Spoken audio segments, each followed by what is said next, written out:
está aqui, agonistas de novo de ação direta, os naturais, as catecolaminas, produzidas de forma endógena ou de forma sintética, e os sintéticos, por assim dizer, a dobutamina, o isoproterenol, são drogas sintéticas. Então, dessas substâncias não seletivas, de ação direta não seletivas, eu coloquei isso para, de novo, chamar a atenção de vocês que, por exemplo, a adrenalina, ela não é seletiva, tá? Mas, comparado à noradrenalina, ela tem um pouco mais de afinidade por receptores alfa do que a noradrenalina. Então, veja, essa questão de seletividade, não seletividade, ela vale muito mais para um aprendizado em sala de aula do que na prática. Na prática, vocês vão ver, mas saibam que aquilo ali vai variar bastante de indivíduo para indivíduo e de dose para dose. Tá?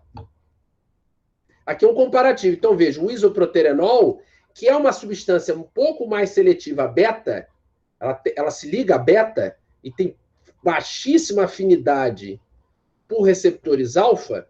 Quando a gente joga em relação aos receptores beta, ela tem muito mais afinidade por receptores beta do que a própria adrenalina e a noradrenalina. E isso vai seguir nas outras substâncias. Vejam, agonistas alfa, fenilefrina. Fenilefrina é muito mais alfa-1 do que alfa-2. A metoxamina, a mesma coisa. Pode se ligar alfa-2? Pode. Vai se ligar quanto mais você aumentar a dose. Agora, para se ligar a beta, é bem raro, é bem difícil. Tem que ter uma dose muito alta para ele ter algum efeitinho em beta, algum efeito limitado em beta. Clonidina, metilnoradrenalina, mesma coisa. Tem preferência por alfa-2. A gente vai rever isso na aula de hipertensão arterial. E tem baixa ação, menor ação em alfa-1. Quando você aumenta a dose, você começa a ver um pouco de efeito em alfa-1. Se a gente for vendo os outros, vai ser a mesma coisa. Tá? Como é que você vai estudar isso aqui? Ó, noradrenalina tem ligação igual ao alfa-1, alfa-2, assim como a adrenalina. A adrenalina se liga... O padrão é a adrenalina, é o que vocês têm que olhar. Ela se liga tanto ao alfa-1, alfa-2, beta-1, beta-2, igual. Ela é a que menos tem preferência. A nora repete o padrão da adrenalina em alfa, mas em beta... A nora tem uma preferência muito maior por beta-1 do que beta-2. Noradrenalina se liga mal a beta-2, se liga pouco a beta-2. Tem baixa afinidade beta-2. Tá? Dobutamina a gente comentou. Dobutamina é muito mais afim de beta-1. Isoproterenol não tem afinidade definida, se liga tanto a beta-1, 2 e 3. Mas uma coisa que é importante é que isoproterenol se liga muito pouco a alfa-receptor. Bem pouco mesmo. Terbutalina, albuterol, que é o salbutamol, e ritodrina são agonistas beta-2. Então, vão ter muito mais ligação a beta-2 do que a beta-1. E infinitamente mais do que a alfa. Tem pouca afinidade alfa. Com relação à dopamina e os análogos da dopamina, como o fenoldopan, a dopamina tem preferência, obviamente, em doses baixas, muito mais a receptor dopaminérgico, principalmente receptor dopaminérgico 1 e 2. Tá? Leito mesentérico, renal, receptor dopaminérgico 1. Quando a gente aumenta a dose da dopamina, ela começa a fazer efeito em beta, e depois, aumentando mais ainda a dose, ela começa a fazer efeito em alfa. E o fenoldopan é um análogo sintético da dopamina, tá certo? Muito mais efeito, ele é muito mais preciso, afim de dopaminérgico 1 do que dopaminérgico 2, e não tem nenhuma ligação diferente da dopamina, não se liga a beta nem a alfa, mesmo aumentando a dose, tá certo? Vamos lá. Então, aí o padrão que eu falei para vocês é a adrenalina. Se a gente entende a adrenalina, os outros, o que varia? Pela afinidade. É o raciocínio que vocês têm que ter. Eu estou mostrando isso antes da afinidade para vocês, em cima do padrão, que a gente vai dissecar agora, o resto é só um adicional. Vocês vão entender já o que eu estou falando. Vamos na adrenalina para vocês entenderem. As catecolaminas têm elas não podem ser administradas via oral. Elas não conseguem, por quê? Porque elas são rapidamente degradadas pela mal e pela conte. Tem no fígado, tem no intestino, tem no enterócito. Então, você não vai dar isso por via oral. É via parenteral. Normalmente, pode ser subcutâneo, intravenoso, tá? intramuscular, pode ser nebulização, então via respiratória, ou mesmo inalação. Então, é aí onde eu vou utilizar a adrenalina. E os análogos, né? Que eu falo com a noradrenalina e a dopamina. Quer dizer, as catecolaminas não são bem absorvidas. Agora, você já consegue fazer aplicações, por exemplo, anfetamina é um análogo, é um agonista indireto que é utilizado por via oral. Então, vai depender da substância. Normalmente, os análogos da adrenalina, noradrenalina e dopamina, eles têm uma dificuldade de ser administrados por via oral. Com exceções, a gente já vai ver. Tá? Mas a adrenalina não dá por via oral, a noradrenalina não dá por via oral, a dopamina não dá por via oral. Então, a adrenalina vai lá, ó, lenta. Como é que é a absorção dela? É lenta em tecido subcutâneo. Então, se você der uma administração subcutânea, aquela, por princípio que a gente conversou na primeira aula, por princípio de dinâmica da absorção subcutânea, ela é lenta, ela é gradual. Você mantém um platôzinho, você não faz um pico agudo absortivo. Se você precisa de um efeito mais rápido, você vai fazer ou via intramuscular, ou nebulização, ou inalação. Tá? Que são as ideias no caso da adrenalina. O metabolismo é mal e conte, então esquece via oral. Quais são as indicações? Eu vou repetir isso mais à frente, mas asma bronco, que é uma doença respiratória inflamatória, ela vai provocar broncodilatação, atuando em beta-2, o broncoespasmo. Na anafilaxia, é a principal droga para emergência, por exemplo, anafilaxia, choque anafilático, na parada cardíaca, e análogos da adrenalina, principalmente, é mais comum ver os agonistas alfa-1 vão ser utilizados com anestésicos locais, tá? Porque diminui o fluxo sanguíneo, ela faz vasoconstrição, tá? Dos leitos capilares, então diminui o fluxo sanguíneo, potencializa o efeito anestésico. Isso a gente vai ver na aula de anestésico local. Tá? Quando aplicados de forma subcutânea, o padrão da concentração é uma diminuição 1/1000, tá? No adulto. E quando em suspensão, 0,2 ml, tá certo? Na criança, 0,005 por quilo. E na inalação é 1%. Por via intravenosa, a diluição é 1/10.000. No caso da via intravenosa, é aquilo que eu estou falando. Ela não é seletiva para nada. A adrenalina não é seletiva para nada. Para nada que eu digo, nenhum dos subtipos de receptor. Quanto mais você for aumentando a dose, mais vai mudando. Veja, em doses pequenas, doses menores, a adrenalina tem um padrão de afinidade maior por receptores beta. Quando você aumenta até 10, 0,10, 0,1 micrograma, quer dizer, doses bem baixinhas. Quando você vai aumentando a dose da adrenalina, ela vai tendo a tendência de sair. Ela se liga igualmente à beta, mas começa a se ligar à alfa, quer dizer, divide o padrão. Em doses maiores, ela tem muito mais efeito em alfa do que em beta, tá? E isso aqui vai ser importante para a gente entender um processo aqui mais à frente. Vamos lá. Então, quais são os efeitos cardiovasculares da adrenalina? Todo mundo sabe. Quando você passa por uma situação de estresse, a situação de estresse emocional positivo ou negativo, que há liberação de adrenalina, o que acontece com os batimentos cardíacos? Você aumenta a frequência cardíaca, aumenta os batimentos. Então, você faz cronotropismo. Por quê? Liberei a adrenalina atua em em beta-1 no coração, tá? E eu tenho um aumento de força muscular. De frequência de contração e aumento de força, né? Inotropismo positivo. Então, eu vou aumentar a frequência e a força, e vou aumentar o potencial elétrico. Eu vou acelerar no nó sinusal, eu vou acelerar a fase 4. Você lembra?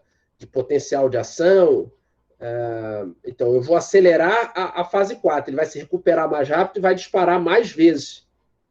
Então, mais rapidamente eu tenho disparo elétrico. O que mais? Como é na vasculatura o efeito adrenalina? Então, ela provoca uma intensa vasoconstrição. Por exemplo, vasoconstrição periférica, na pele. Tá? Você sua frio. Quer dizer, a pele, você tem... O que tem lá nos vasos sanguíneos? Alfa-1. Em essência, alfa-1. Tem alfa-2 em alguns deles, mas em geral, alfa-1. Qual é marcante o efeito adrenérgico em alfa-1? Vascular. Constrição.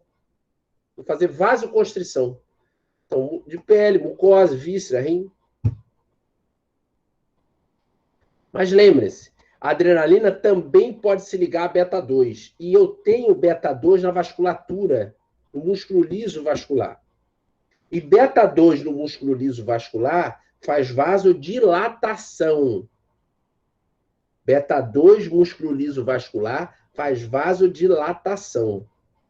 Tá? Então tá aqui, ó, vasodilatação. Tem que lembrar disso.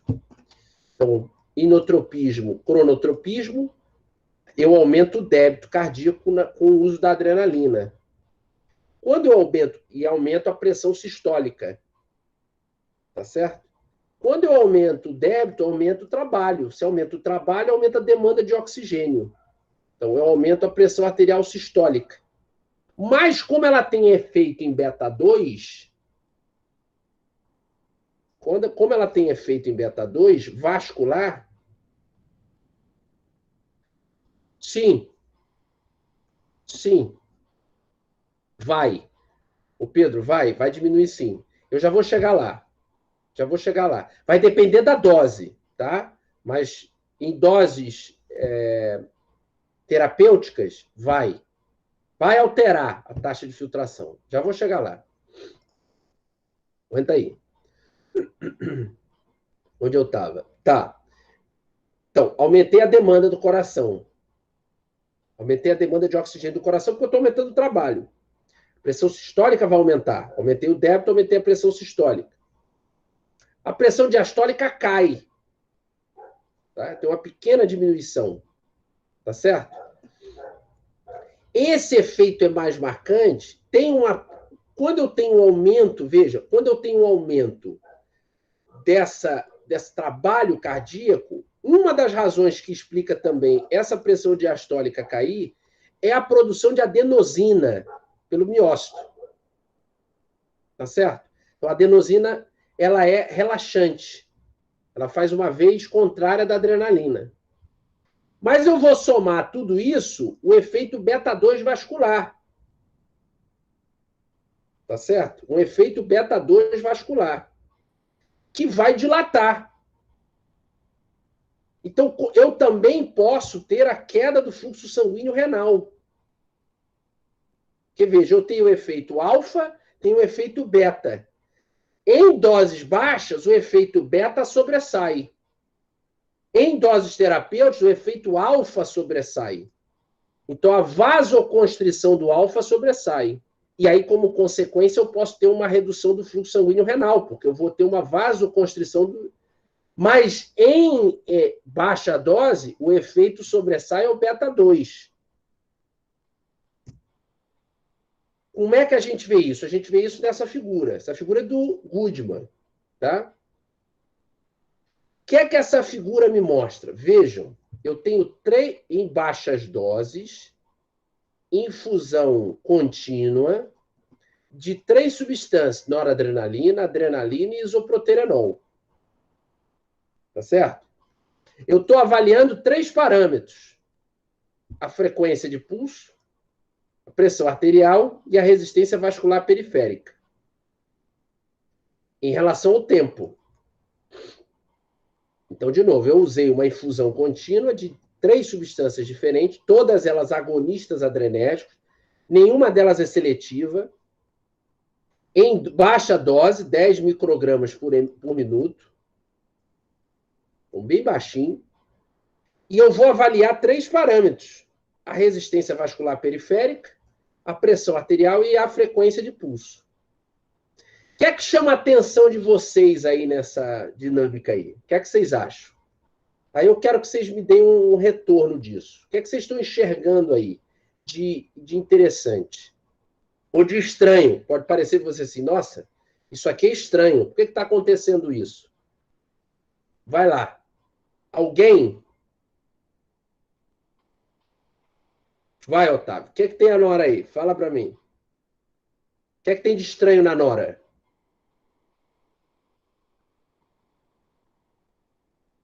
O que é que você observou de estranho? Redução da frequência. Exato. Por que... Vamos lá. De novo, o que eu falei de receptores e o que eu disse para vocês de seletividade, e o padrão é adrenalina, vai se refletir no efeito que vocês vão ver aqui. Tá certo? Então, vejam. Eu estou usando 3 substâncias não seletivas. Todas as 3 são agonistas de ação direta, mas não são seletivas. Mas elas têm particularidades, sutilezas. Se a gente pegar o padrão, é a adrenalina. Não. O Otávio perguntou se o efeito que eu estou observando aqui na queda da frequência de pulso em relação à noradrenalina em relação ao alfa-2. Não. Aguenta aí. O que é que faz a adrenalina em baixa dose? Vamos lá. Qual é o efeito que eu estou vendo? Eu estou vendo um leve aumento da pressão arterial. Um discreto aumento da pressão arterial.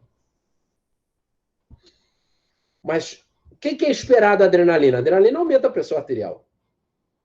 Mas em baixa dose, a adrenalina tem maior efeito de resistência vascular periférica em uma preferência de ligação em beta-2 adrenérgico. Muito mais que alfa-1. E aí o que acontece? Eu faço uma vasodilatação. A resultante é uma vasodilatação periférica. E, como consequência, eu tenho uma queda da resistência vascular periférica. Mas eu aumentei o débito cardíaco, aumentei a pressão sistólica, eu aumentei a frequência cardíaca, eu aumento a força de contração. Está aqui. Mas compensa esse aumento pelo efeito beta-2.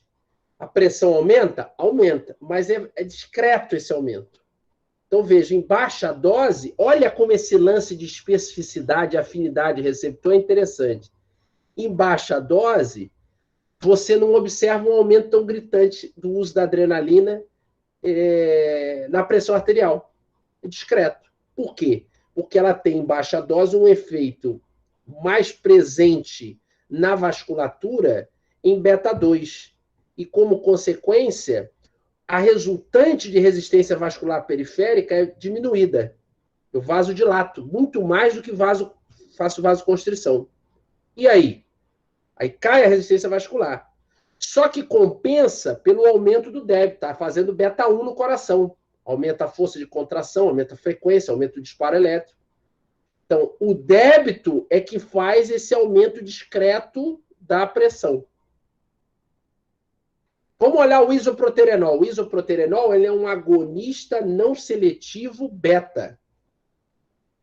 Ele não atua em alfa.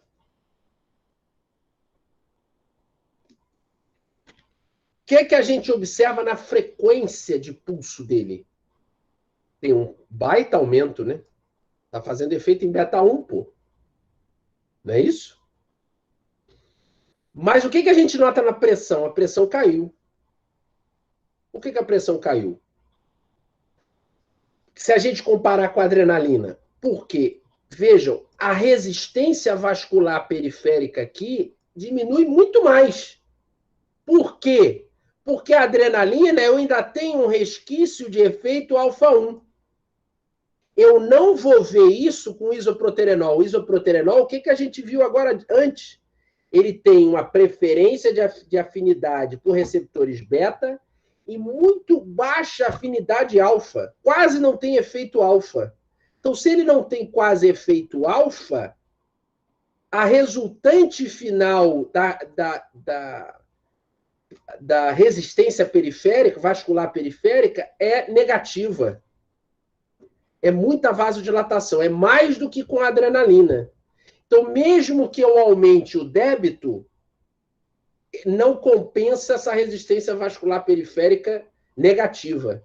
Então, a pressão cai. Agora, vamos ver a nora. A nora é uma outra catecolamina que tem uma particularidade.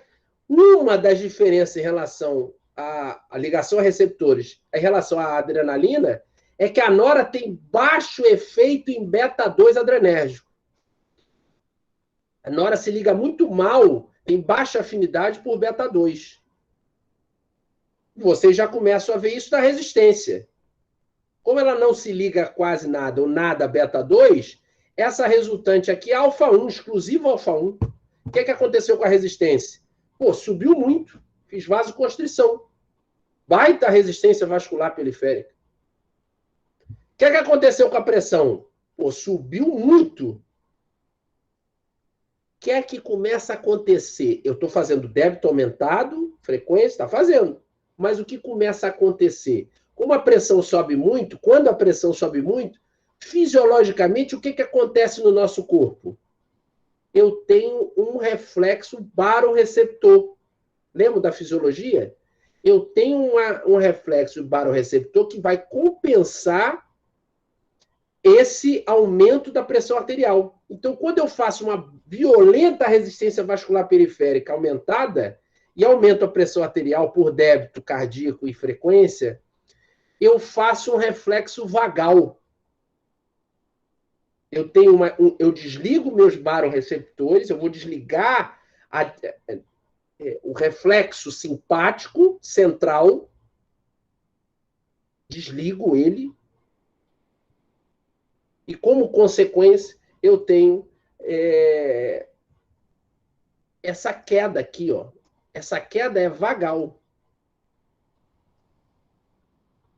Eu aciono o parasimpático, M2 no coração, vai fazer uma queda da frequência. Todo mundo entendeu isso aí? Muito bem. Então, vamos lá. Então, isso a gente viu tanto na vasculatura quanto no coração. E no aparelho respiratório? A adrenalina, ela é um agonista beta-2. Como agonista beta-2, ela é um broncodilatador. Aqui, Otávio, ou cai ou fica igual. Depois do reflexo. Depois do reflexo. Ou cai ou fica igual. Entendeu?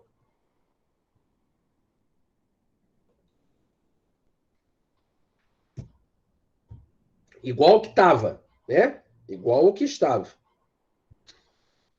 Então, aparelho respiratório, broncodilatação por ação beta-2, direta na musculatura brônquica.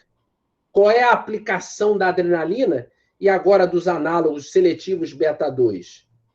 Crise asmática.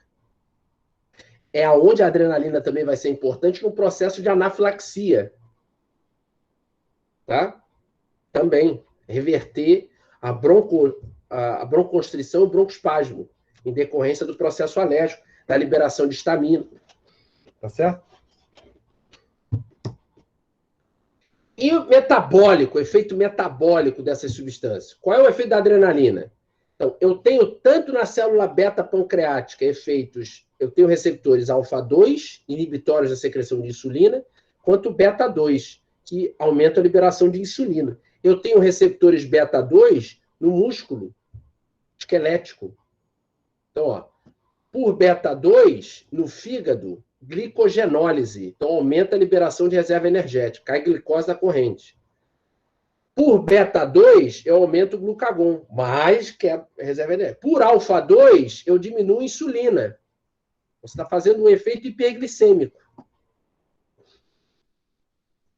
Esses efeitos são mediados pela via do MP ciclo. que a gente viu na aula passada. Só voltar lá que eu comentei a via do AMP5. Farmacocinética, então, da adrenalina. Por via oral, eu comentei. Vai sofrer influência da MAO e da CONT, vai gerar os metabólitos, principal deles o ácido vanílico mandélico, ou vanilil mandélico. Pode ser usado via intravenosa, via subcutânea há o depósito, então é mais lenta a absorção. A aplicação oftálmica, a gente vai conversar sobre isso. E a farmidríase, vamos lembrar disso. E a via respiratória, né, por inalação, nebulização, da aplicação para efeito local, tá certo? A excreção desses metabólitos é feita pelos rins, tá? Então, broncoespasmo, glaucoma de ângulo aberto, em solução. Os análogos a gente vai ver que também são úteis, alguns deles muito úteis. Tá? Choque anafilático, a gente vai conversar isso na parte de choque.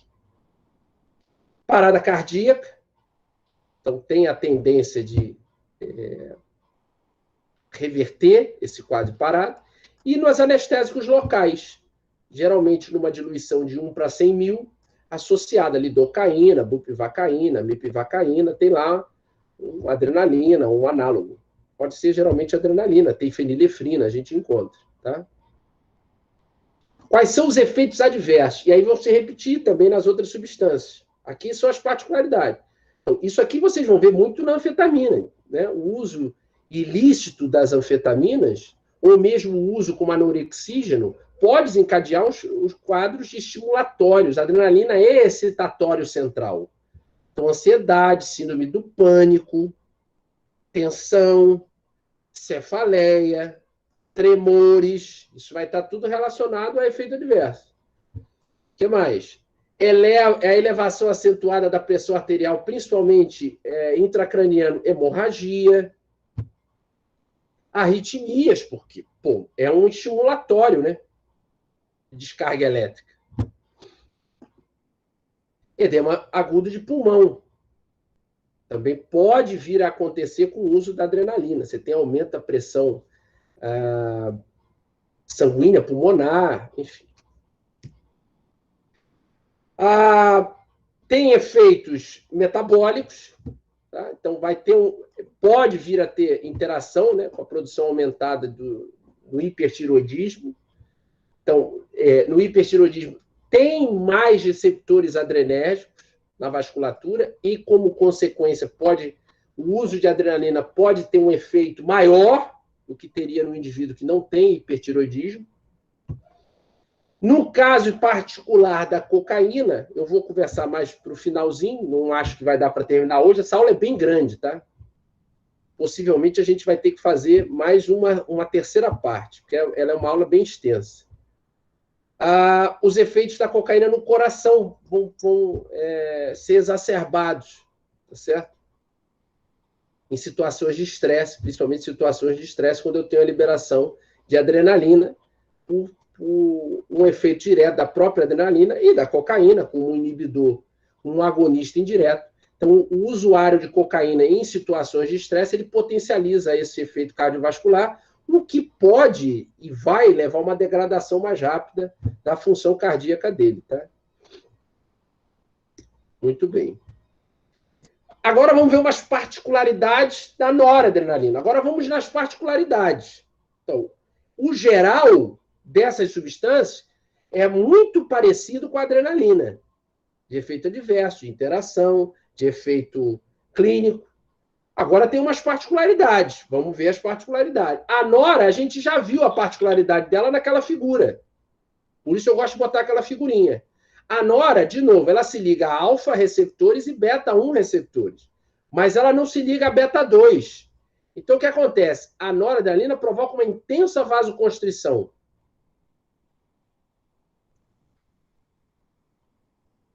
Um aumento da resistência vascular periférica. Muito grande.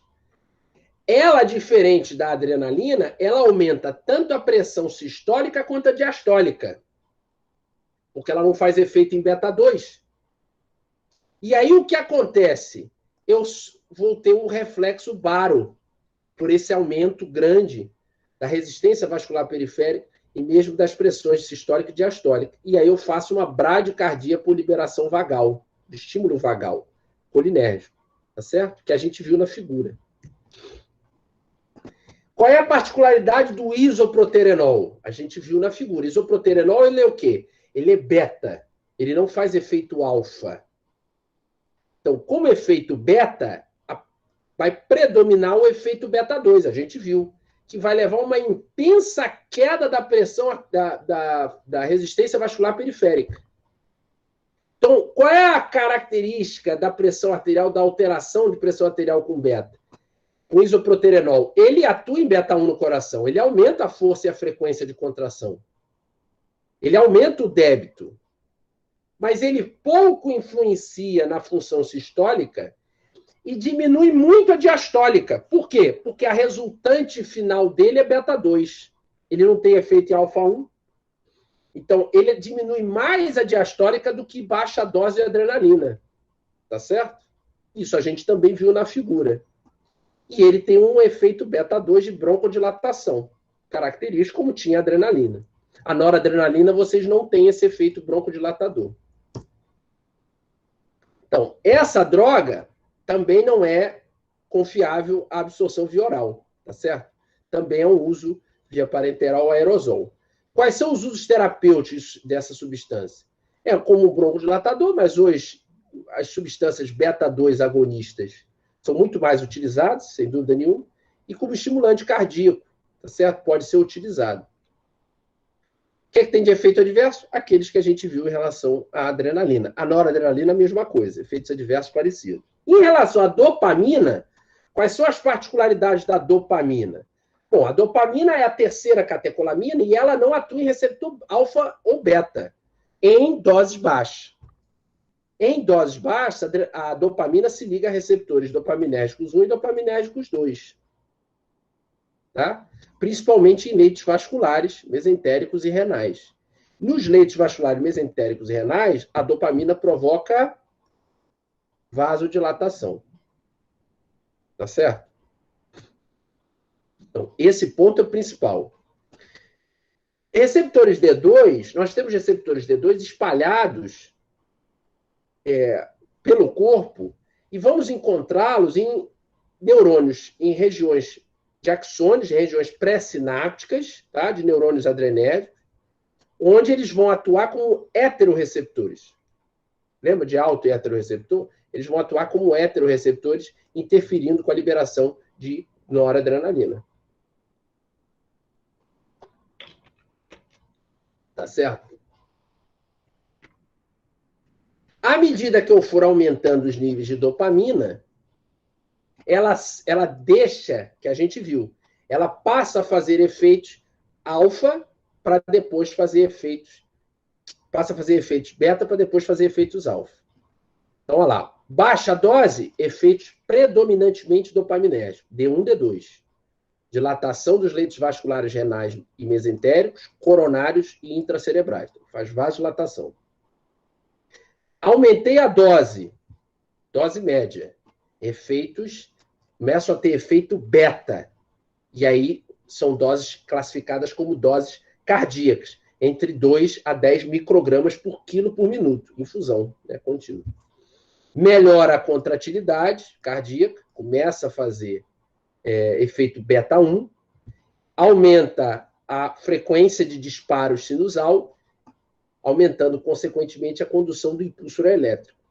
E em doses mais altas, acima de 10 até 20, efeito alfa. Aí são doses pressóricas.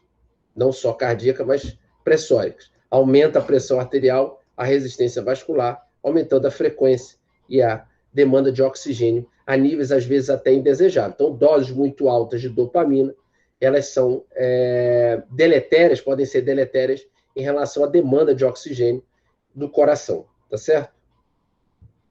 Muito bem. O que é que tem de uso terapêutico? Basicamente, choque cardiogênico e alguma coisa de choque séptico, mas basicamente o choque cardiogênico. E na insuficiência cardíaca congestiva grave, crônica, tá certo? O uso da dopamina é indicado, tá?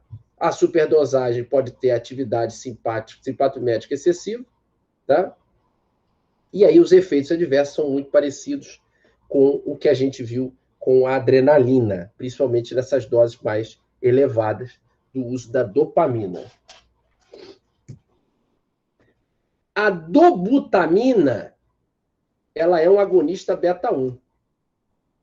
Dobutamina é beta-1, tem preferência beta-1. Então, qual é a particularidade dela? Ela vai atuar com potencial efeito inotrópico e cronotrópico. Então, o papel dela é no coração. Ela não atua em receptor dopaminérgico, ela ativa em muito baixa frequência receptores alfa-1. O efeito marcante dela é em beta-1. E aí, como uso terapêutico, insuficiência cardíaca, também vai ser usado a dobutamina. E mesmo no choque, em situações de choque, principalmente cardiogênico, vai ter o efeito do emprego da dobutamina. O que é que tem de efeito adverso? Arritmias, semelhante ao que a gente viu na adrenalina. Tá? Fenodopan. Fenodopan é análogo da dopamina. Só que o fenodopan ele é muito mais seletivo dopaminérgico 1. Muito mais. E ele não tem ação em alfa e beta-adrenérgico, nem aumentando a dose. Então, ele faz uma vasodilatação periférica seletiva, mesentérica, renal. Qual é a indicação? Hipertensão grave, infusão intravenosa. Tá certo? Epinina é uma outra substância, análoga também da dopamina, que vai fazer efeito semelhante, tá? Que é utilizada por via oral. Tá? Mas o fenodopan é mais destacado, tem muito mais aplicação clínica. Das drogas não catecólicas, não catecolaminas, quer dizer, não tem o anel catecol, a fenilefrina é a principal delas, é um agonista alfa-1 adrenérgico. Um alfa-1 adrenérgico. Ela pode ser utilizada, ela não é inativada pela CONT, porque ela não é um catecol. A CONT é catecol ortometiltransferase. Então, a fenilefrina não tem o anel catecol. Então, ela não é inativada pela CONT. Ela é um potente midriático, ela e congêneres dela. Ela é talvez a maior aplicação dela é como descongestionante nasal. Tá? Então, ela pode ser utilizada para elevar a pressão arterial. Também, porque faz vasoconstrição periférica. Tá? Efedrina também não é catecol.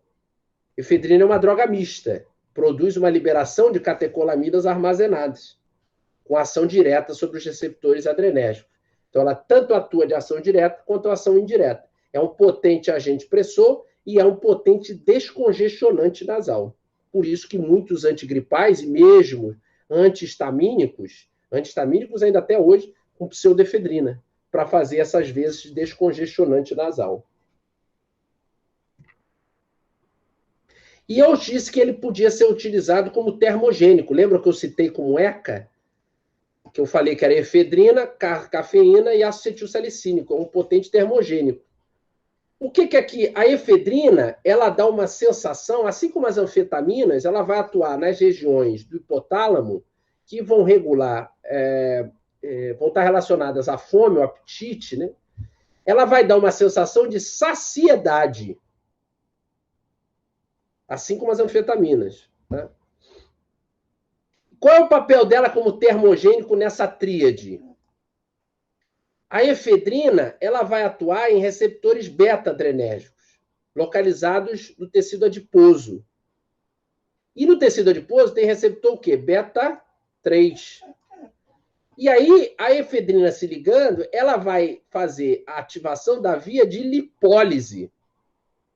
E lipólise que vai liberar ácido graxo, tá?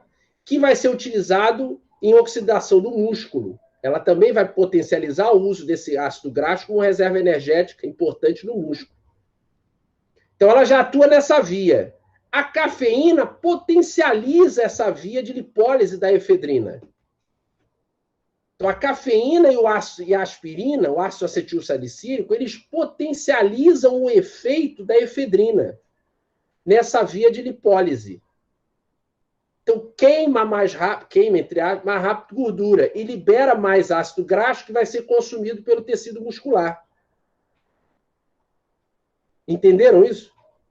Então, esse é o efeito da efedrina com relação como termogênico associado à cafeína e à aspirina, tá? O ácido acetil salicílico.